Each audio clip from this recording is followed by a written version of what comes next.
passenger seat pan is ready to weld in, but I'm kind of thinking after I get the driver's side prepped, I'm not going to weld them in until I get the firewall cleaned up, treated with OSPO, and primed and everything. Because laying on the floor on my back and working under the dash, it's going to be a lot easier without the seat pans in. Hello there. Welcome to Don's Manufactory. Today is the day that I start cleaning under the dash here. Okay, just gotta clean up the sealer and whatever rust I find, get OSPO up in there. See, over here, get OSPO up in there, and then prime this whole thing. I know I've already got this lower cowl primed, but I need to prime the actual firewall because there's just little spots of almost rust, you know? So I got to clean all that up. There's an extra hole here for some reason next to the blower. I think maybe I might weld that up too. And, you know, there's more rust over there on the driver's side to do, but it's actually not too bad. So that's today's task. I'm cleaning all this up. Well, firewall is all cleaned up and has been treated with OSPO. You can tell by the way the metal is all turned sort of a grayish, silvery gray. And now I'm just waiting for it to dry so that I can put a coat of primer on it. And there you have it. Yeah, and here it is with a coat of primer. Wow, it looks so good. I'm really pleased. It looks like it's the whole car again. Well, almost. Today, I am working on getting the seam sealer in and hopefully putting gray paint on the forward section, firewall and floorboards. Well, seam sealer is applied. She's all done. See up in there? Yay! First coat of gray on the forward part. This doesn't cover the red oxide, the zinc oxide paint all that well. So it'll take 2 coats to make it look decent. Well, hello there. Today's update.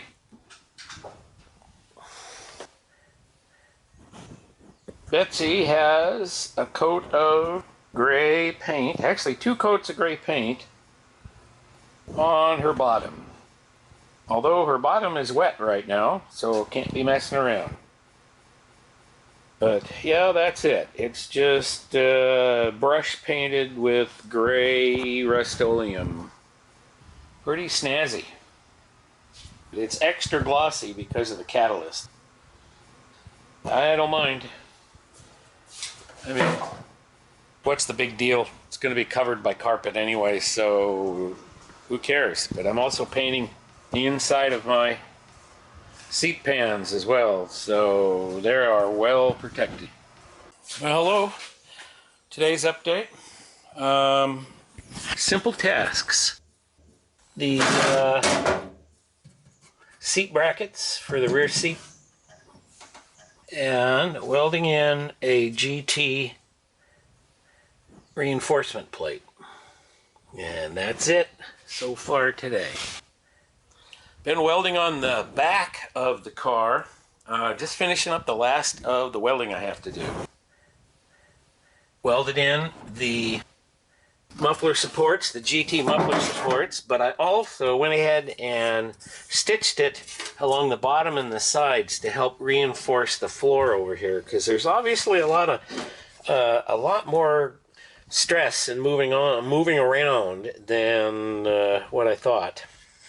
Okay, this one here, I haven't finished this, but on this side the welds held even with the blow through they had there, but I had to weld up the bracket. It had a stress crack and it just cracked the whole corner off. I mean, the welds were still holding, but The bracket was still broken loose because the metal itself fatigued and broke. Okay, on the other side, over there, I welded it all up all the way around. The welds didn't hold over there, so there weren't any stress cracks, but then of course the whole thing was broke loose. So there you have it, my reinforcements. Last thing to do, I just need to dive underneath, and everywhere that the muffler guys had poked a hole and ran a lag bolt through, I got to pound those, grind them, and I'm just going to fill them up because I've got now the support. You get the support on the back there to back up the welding, so I shouldn't have to have any problems with blow-throughs or anything. I should just be able to stitch it right up. Okay, that is it for today. It's about 7 o'clock. I'm going to keep going until I finish up the last of this welding. I can't believe that I've arrived at this point where I'm kind of done with this phase of the car. It's great. Well, today's progress, today's update.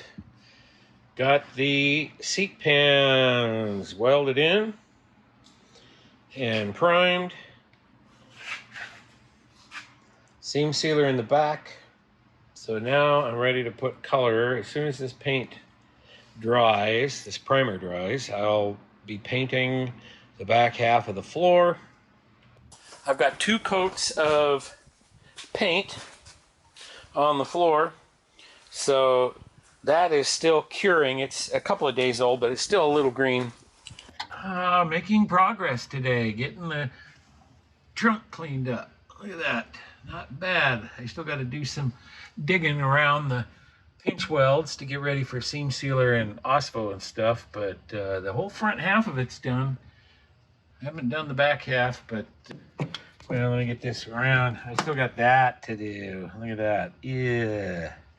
And what I have discovered is underneath this OEM panel deadener here is patches of rust where water has gotten in under this deadener. And I find this very curious. This one has primer on it. This panel does not have. There's no primer on there at all. They shot the deadener right on the bare metal. So anyway, that's what I'm doing is, see, I'm peeling it all off of there so I can get in there, and I'll scuff this all up, treat it with OSPO, and put some primer on there, and then I'll shoot deadener back on the panel. And it's kind of interesting because they shot the deadener on the panel and then shot the paint over the top of the deadener. That's pretty weird. But, you know, there's a little rust down here in the corners. This whole thing down here is a little rusty. So, you know, I'm going to get that all treated. Welcome to Don's Manufactory. It's, I don't know, 9 o'clock at night, and I'm gonna knock off. But I thought I'd show you how far I got on my derusting in the trunk. So, this is what it looks like so far. You can see the etch on the steel. I ended up stripping the whole thing because there are these little spots of rust everywhere. Even up there in the corner by the taillight there was rust. The main rust though was down here in the bottom. So here's a pic of what I started out as, wire brushing and scraping and repeated OSFO treatments. This is what it looked like when it was done. It actually cleaned up pretty good, and that's about as good as I'm going to get it. But that should stop the rust, and I'm also working on this area here, you know, down between the wheel well and the wheelhouse and the floor. I was just treating the last little specks of rust here that I found underneath the paint. But you look around and the paint is pretty beat up. This was my only car for 25 years. And I did a lot of crazy stuff over the years. See, I've got extra holes here, here, and here. Yeah, I had a trailer hitch on it. In fact, I'm going to put the trailer hitch back on it. If I was hauling a trailer, concrete, motorcycles, camping, or whatever, yeah, this car was the one that did it. if I wanted to go four-wheeling. I did that in this car too. I know, you think I'm crazy, but no, that is exactly what I did. My friends were going four-wheeling, so in the front springs, I just screwed in those coil expander things to raise up the front end of the car. I jacked the hijackers all the way up. Then I put 15-inch snow tires. They were studded snow tires on the back. So the car was sitting really high and had these great big meats under the back. And everywhere those four-wheel drives went, I went too. And we had a great time. I only did that 2 or 3 times with the car, but I think that's part of the reasons why I had so much subframe damage that I had to repair or straighten out when I was putting the subframe connectors in. Yeah. Anyway, so it's a little rough around here, but all in all, not bad considering what it's been through. But there are lots of dents in the trunk from all the stuff that I carried. I used to carry engine blocks and differentials and transmissions and stuff like that in this car. Isn't that what trunks are for? You put your stuff in there and you go. That's what happens when it's your only means of transportation. It kind of takes a beating. I didn't think of it as a collector's car. I just thought of it as my vehicle. Just got done seam sealing in the trunk area. So it's all been primed, seam sealed, and when this dries, I will undercoat the inner fenders or the inside of the quarter and the wheel wells. And here's a couple of shots of the undercoating. This is actually 3 cans of Rust-Oleum undercoat, and it's not that thick. It is it's Columbus Day, October 12th. Painting. I sort of changed my mind. I was going to paint all the floor and the trunk and everything gray, but for some reason I just changed my mind and I did it in brown. I believe I still have some brown carpet left over from when I redid the van, and so I can change the black carpet out for a brown one. Because I'm running a 22-gallon tank, I can't run the standard Mustang pad vinyl trunk mat done. Whatever. Anyway, so today I'm working on the quarter panels. I've decided that I was going to fix that crease down there in the quarter panel that I showed, many videos ago. So what I had to do, or what I felt like I had to do anyway, was make a tool that allows me to get in there, and it's got the exact curve of that quarter panel underneath the C, and so I can get in there and hold it from the inside and work that crease. That's what I've been doing. I thought I had the camera running, but obviously I didn't, so I'm already done. So that's what it does. We're on the driver's side, see? So it goes down in there like that, and then this handle comes up through the hole that's already there in the quarter. And that way I can put pressure on it right on the tip of the crease and hammer it from the inside, or if I need to push it out because it's flattening out too much, I can just hit it on the end here. Okay, it's getting pretty good. You can see where I'm sanding it, and it's got some low spots there. I've been working the holy crud out of it. I think maybe it's time to just put a little skim of Bondo on it because it is really straight compared to what it was. Here you can see the panel, how straight it is. See, the crease is gone. It's just as straight as I could get it. It's still got some little hoop-de-doos in it. I probably should have done a bit more shrinking because I've got a little more arc to it than the original. See, here's my little profile from the other side. You can see with the Bondo here, But that profile there is a lot flatter than the profile over here. I've been trying to get that evened out as much as possible. I've got one little divot right here that I have to put some more Bondo in. But that's how I've ended up. I mean, it looks pretty good. I kind of over sanded in here, so I've got to put one more skim coat on it and then shape it down. But it looks really good, and it doesn't feel bad. It feels pretty flat. Anyway, that's what I'm doing, making a mess of Betsy here. I'll probably just go ahead and spot all this stuff in, and I'm not going to worry about a complete paint job or whatever until later. I mean, like, holy cow. On the passenger side over here, I'm working on the seam sealer, which really takes a long time to set up. It's a pretty thick wedge of seam sealer. So what I found I could do is I could just brush it in there, and it's pretty rough. But if you wait, 2 hours or so, 3 hours, it's skinned off really well on the top, and then I can just go back and just sort of push it into the shape I want. And of course, nothing is sticking to my finger. I can just shape it the way I want it. Back here, where I had to do some shaping and welding, where I was taking out the brass and welding in the panel, and plus my little patch right here. See there's my little patch, rust patch I did right there. Got it all primed, prepped and primed. And the same thing for the underside of that patch there.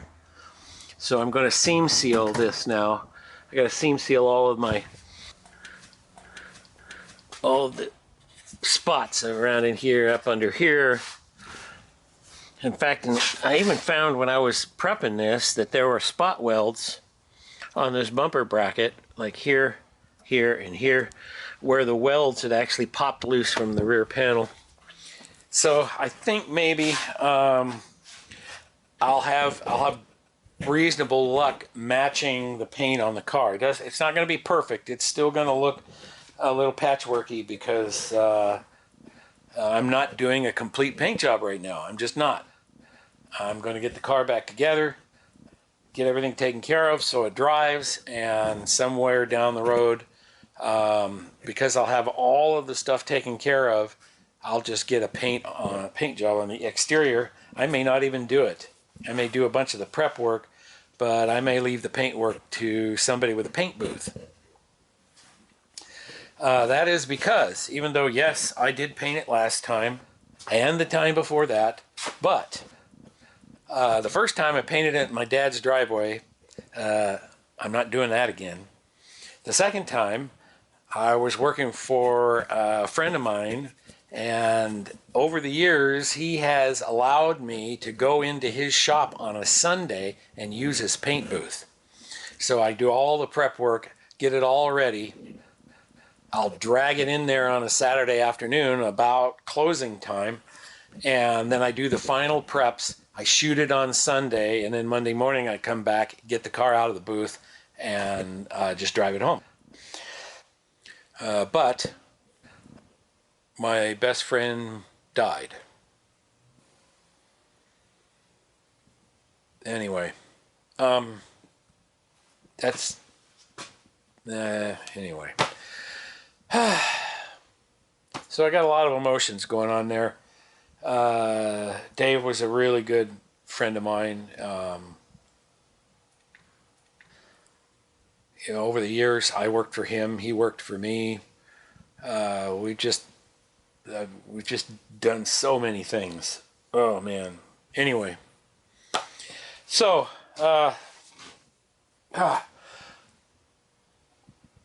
that's where I am today. I'm just going to be.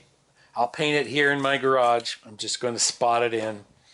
It's going to look a little not cool, but it's a driver. So we'll see how it turns out. If it really bothers me, then I'll go ahead and maybe get a paint job this winter or something. If it doesn't bother me that much, I'm just going to drive it for a while. That's about it. I'm rambling on too much. Later.